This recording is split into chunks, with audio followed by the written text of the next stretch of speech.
May 1st, day 60, the deadline. The moment Congress was supposed to step in and say, "Mr. President, stop the war." But instead, Trump looked at the clock and said, "What war?" Here's the rule. Back in 1973, after the chaos of Vietnam War, the U.S. passed something called the War Powers Resolution. Simple idea. President can start military action, but after less 100 days, Congress must approve. No approval? You stop. No excuses. So, by May 1st, Trump's Iran operation was supposed to hit that wall. Democrats were ready. Media was ready. Even Iran was watching the countdown like it's New Year's Eve. Then Trump did something very Trump. He didn't argue. He didn't negotiate. He didn't even fight Congress. He just changed the definition. The war is over. That's it. His argument? Last major strikes ended early April. No active bombings since April 7th. Therefore, no need for Congress approval.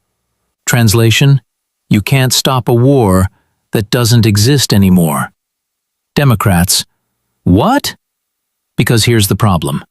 U.S. ships still in the region, military still deployed, Strait of Hormuz still under pressure. So the obvious question, if everything is still there, is the war really over? Here's the loophole. The law never clearly defines what counts as war when hostilities actually end. So Trump's play is simple.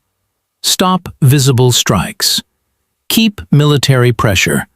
Rebrand it as security operations. Legally? Arguable. Historically? Congress struggles here. In 1902, during the NATO bombing of Yugoslavia, lawmakers sued Bill Clinton.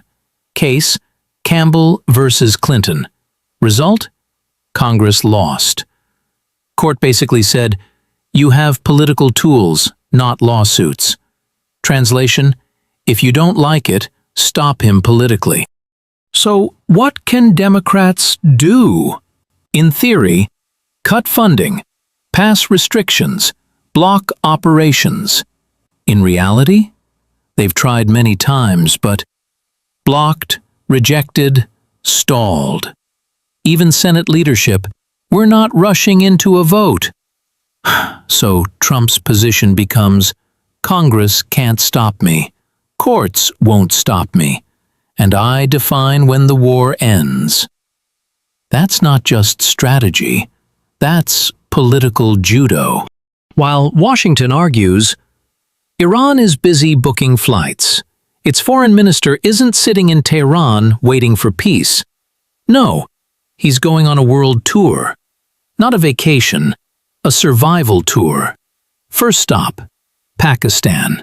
The classic middleman, the diplomatic version of, can you tell him, I didn't mean it like that.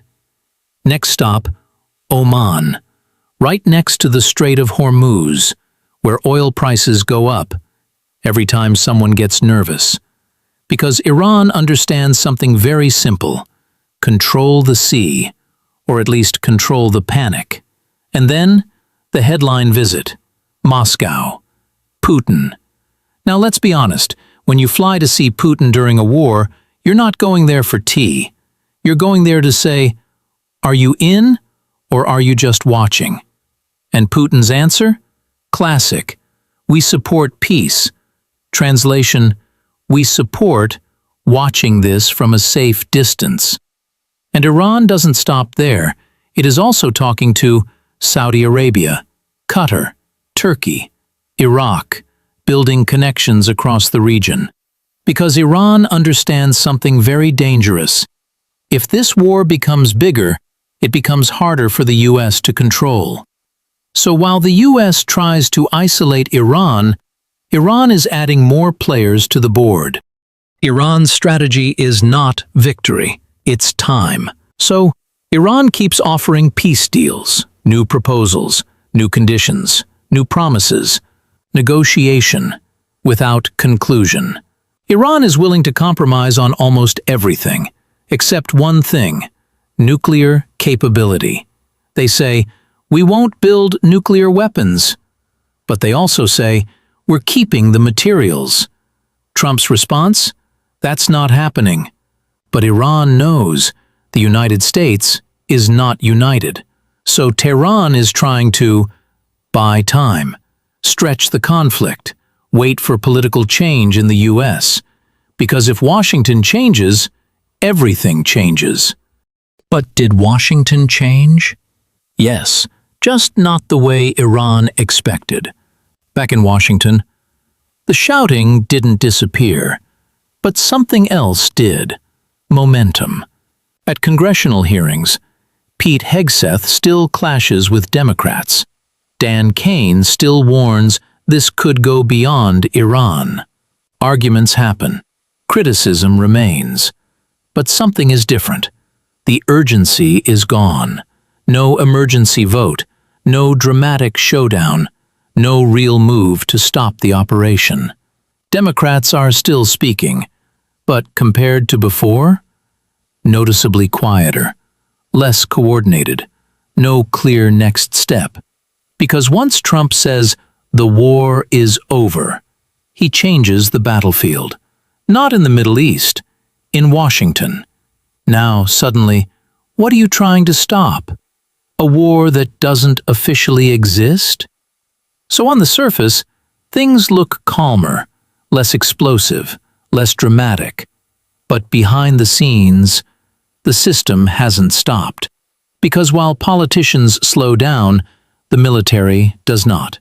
Admiral Brad Cooper returns to Washington.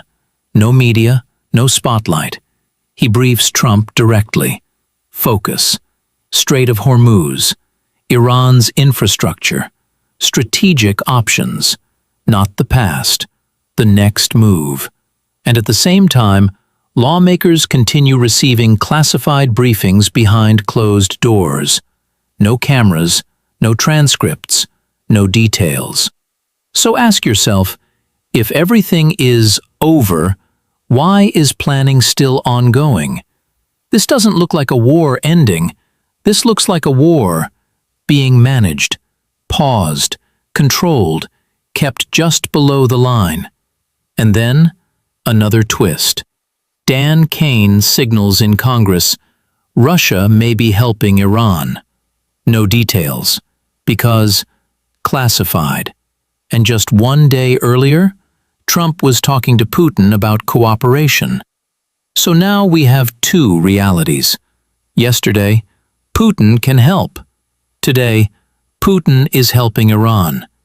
Pick one, because in Washington, reality depends on who's speaking. And while Washington gets quieter, Iran gets quieter too. Something unusual is happening.